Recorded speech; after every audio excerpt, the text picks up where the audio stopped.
Welcome back everyone to episode 8 of Galore of Noodles. I'm your host.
Today, I'll be making lo mein for you.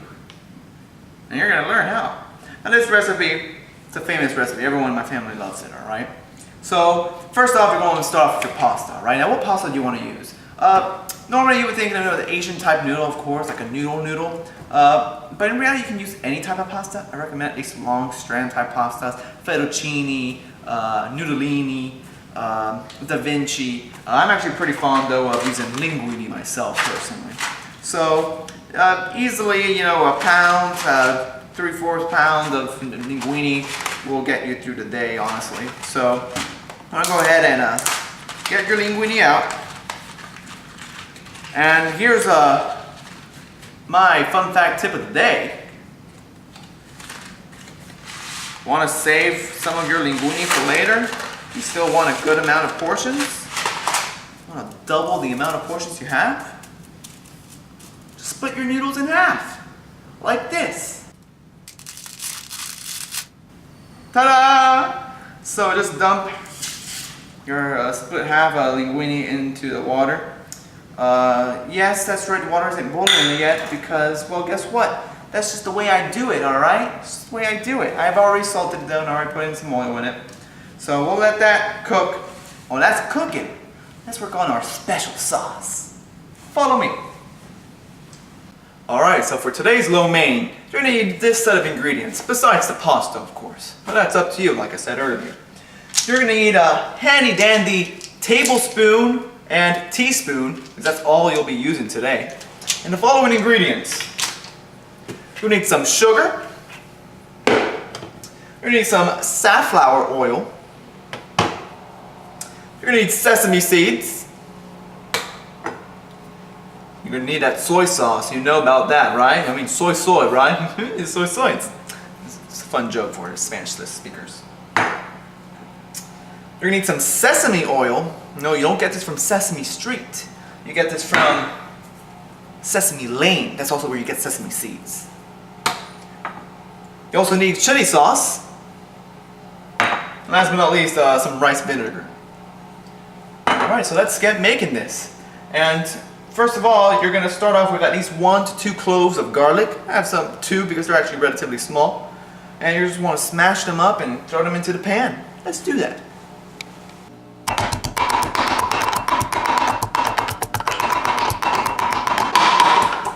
You know, this strangely brings back memories. But of what? I couldn't tell you. Next, we're going to go ahead and add in 6 tablespoons of sugar.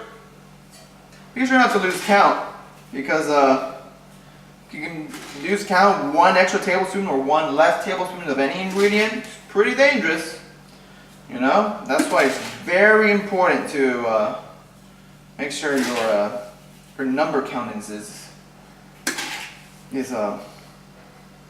what number was I on? 8. So now we're done with the sugar.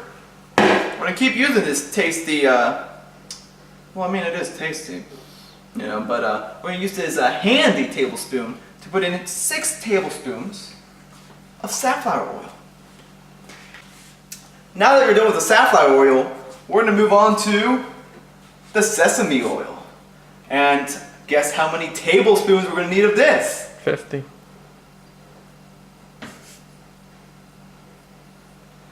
Clancy, the joke was supposed to be 6. 6, 6, 6. And I was supposed to respond, no, 2. But no, you had to ruin it with your own creativity, ingenuity. Don't laugh, Clancy. This is serious. This is serious business. 2 tablespoons of sesame oil. You got that? No. This isn't even open, Clancy. What are you doing in your spare time? 2 tablespoons of sesame oil.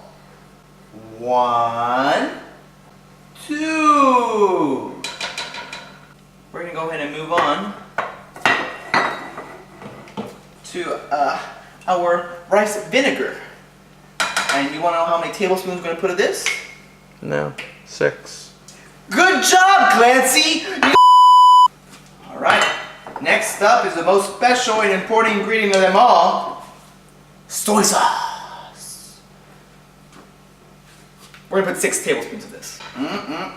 Smells delicious. Now we're almost near the end, everyone. Next, we're going to go ahead and add in 1 teaspoon of sesame seeds. You can always add like a pinch more, just a tiny bit more, just for the flair of it, the crunchiness. It doesn't really contribute much of a crunch. You could toast these, however. You can play around with these actually quite a bit. You'll be surprised what you can do with that. After that, we're going to go ahead and add in 2 teaspoons of chili sauce. I know we've barely got any in this bottle, but we'll make it work. Just watch. That's 1.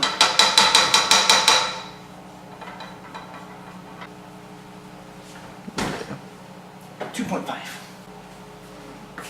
Now, this ingredient is optional, but I think it adds a nice little kick to it. Lemon juice. The maximum you want to add to this is 1 tablespoon, but I personally would only add a max of half a tablespoon, and you'll see why. I like to spray a little bit over the pasta before incorporating the rest of the sauce, and it gives it a nice little kick to it. But it really just depends how acidic or sweet you want the sauce to be. The choice is yours.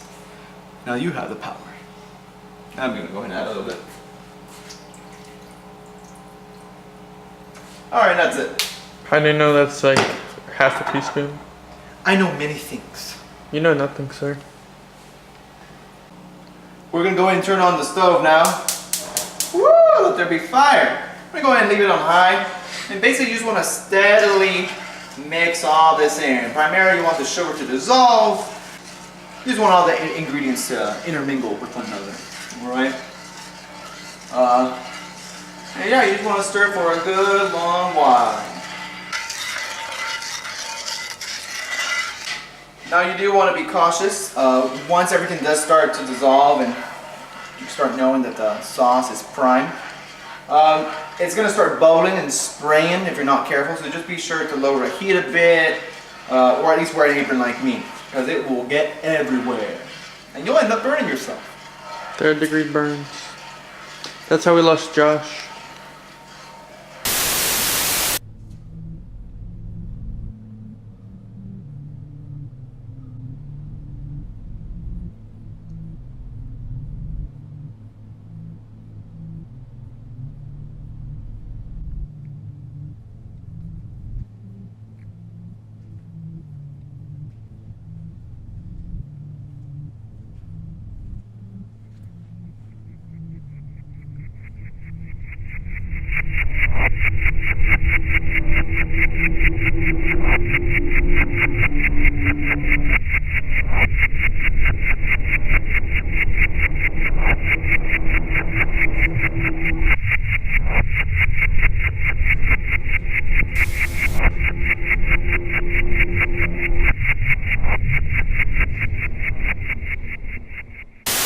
Now you might be asking yourself, what about protein? What about vegetables? Yes, you can add vegetables. That's what I personally recommend. I don't think I would add meat in the dish itself. Feel free to play around with it. I would leave it on the side myself. But in regards to vegetables, you can cut up some peppers, I think honestly peppers are probably the best thing for this. Mushrooms would also be pretty nice for it. Maybe some carrots. You can use frozen vegetables, which is what we'll be using today. The only downside to them is that they're well, essentially thawing, defrosting within being cooked in the sauce. The ice will contribute to the liquid content, sort of dilute the sauce a bit. So that is a downside to using frozen vegetables. So either defrost them earlier so you can get rid of the early melted ice, or just throw caution to the wind. All right. As you can see, we're getting a nice, good, smooth sauce here now. The sugar is almost all but dissolved. Everything's coming together bit by bit. As you can see, there's that bubbling effect there. You see that? Ooh! Stir it up a bit to sort of smooth it around, but oh, we're getting bubbles everywhere. Hello. We're gonna lower that now. Oh, okay, that's too much. I've never seen that happen before, actually. Alright, here we go. This is looking nice now. Just a few bit of bubbles, so you're not getting that spraying effect, but it's still cooking. That's what we need, basically. It's just for it to cook. Alright, so we're just gonna keep stirring for a bit. In the meantime, we're also waiting for the pasta to cook. So we'll meet you back right when the pasta's ready to be dumped into the sauce. See you then. So we went ahead and added the vegetables, and we're going to let them just cook just for a bit. We want them a bit crunchy, but we also don't want them to be cold, of course, obviously. Again, try to defrost an option, make sure all the liquid is removed. Another danger of having the vegetables in here too long is not only won't they lack the crunch of delicious fresh vegetable, they also start absorbing a lot of the sauce. So most of the flavor will go towards the vegetable, not towards the overall dish as a whole. So be sure to keep them in here tops 3-4 minutes at high temperature, and you'll be good to go. Let's go get the pasta now, shall we? We got the pasta out and drained. Going to add her in. Just want to be gentle, just put it nice on top. Just let it rest there.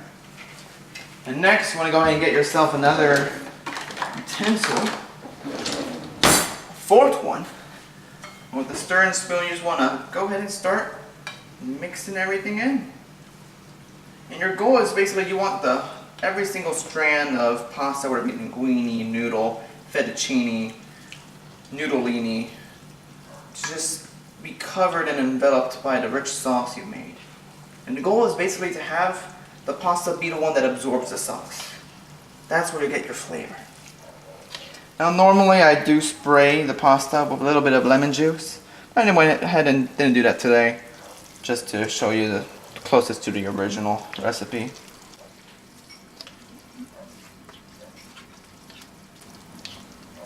As you can see, the pasta's getting a nice, deep, rich color from swimming in the sauce. And you just want to do this for a good 5 minutes. This can be very therapeutic, very relaxing. You ever try yoga? Well, try cooking. That is a relaxing experience. It's good for the heart and the stomach. And after you think you've done this for what seems to be a good while, you can just go ahead and start wrapping up. And if you have a cover for your pan, just leave the heat, just turn the heat off completely, which I'll do right now as a matter of fact. And just cover it and just let it sit.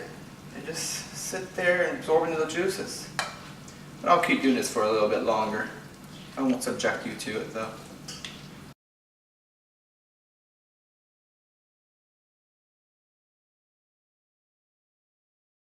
And voila, we are done. Oh, let's go ahead and give this sucker a taste. Oh, careful now, it's hot. Mmm. Mmm. Mmm. That's truly an enlightening dish. Now you know how to make lo mein? Join us next time, or you'll find out the truest secrets of the world. I've been your host,